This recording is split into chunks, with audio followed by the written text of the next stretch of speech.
முட்டை கறி பண்ணலாம். அதுக்கு ஒரு பாத்திரத்தில ஆயில் ஆட் பண்ணி, முட்டைய போட்டுக்கோங்க. மஞ்சத்தூளும், மிளகாத்தூளும் ஆட் பண்ணி நல்லா முட்டைய பொரிச்சு எடுத்துக்கிட்டு, ஒரு பாத்திரத்தில எடுத்து வச்சுக்கோங்க. அதுக்கப்புறம் நம்ம முட்டை கறி பண்ணுறதுக்கு வெங்காயம், பச்சை மிளகா, தக்காளி, பூண்டு இதெல்லாம் ஸ்மால் சைஸில நல்லா கட் பண்ணி எடுத்து வச்சுக்கோங்க.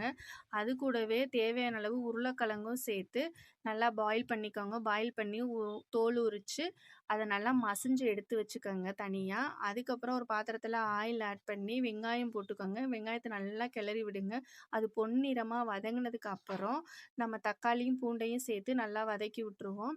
அதுக்கப்புறம் நம்ம உருளைக்கிழங்கு வேக வச்சு எடுத்து வச்சிருக்கோம் இல்லையா? அதையும் சேர்த்து நல்லா மசிஞ்சு எடுத்து உள்ள போட்டு நல்லா கிண்டி விட்டுருங்க. நல்லா வதங்கட்டும். நல்லா லோ ஃப்ளேம்லயே வச்சு வேக விடுங்க.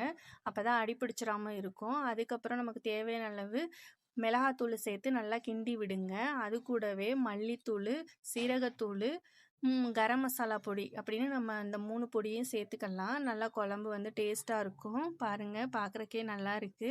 அதுக்கப்புறம் நம்ம தேவையான அளவு தண்ணி ஆட் பண்ணிக்கங்க. நல்லா கிளறி விட்டுருங்க. ஏன்னா உருளைக்கிழங்கு வந்து பெருசா கிடக்காம நல்லா மசியட்டும். நல்லா கிளறி விட்டுட்டே இருங்க. கிளறி விட்டுட்டு ஒரு மூடி போட்டு ஒரு 10 மினிட்ஸ் நல்லா கொதிக்க விடுங்க. அதுக்கப்புறம் நம்ம பாத்திரத்தில ஆல்ரெடி நம்ம முட்டைய போட்டு பொரிச்சு வச்சுருக்கோம் இல்லையா? முட்டையும் அதில எடுத்து போட்டு விட்டுருங்க. நல்லா கொதிக்கட்டும். நல்லா ஒரு 20 நிமிஷம் நல்லாவே வேகட்டும். பாருங்க நல்லா கொதிஞ்சு எண்ணெய் பிரிஞ்சு நிக்கிதா? இந்த டைமில் மல்லித்தூள் இருந்துச்சு அப்படின்னா மல்லி கொஞ்சம் சேர்த்துக்கோங்க. அப்படி மல்லி இல்லை அப்படின்னா நமக்கு வீட்டில் இருக்க கருவேப்பிலையே நம்ம சேர்த்துட்டு மேலால் போட்டுட்டு இறக்கணும் அப்படின்னா குழம்பு நல்லா டேஸ்ட்டாக இருக்கும்.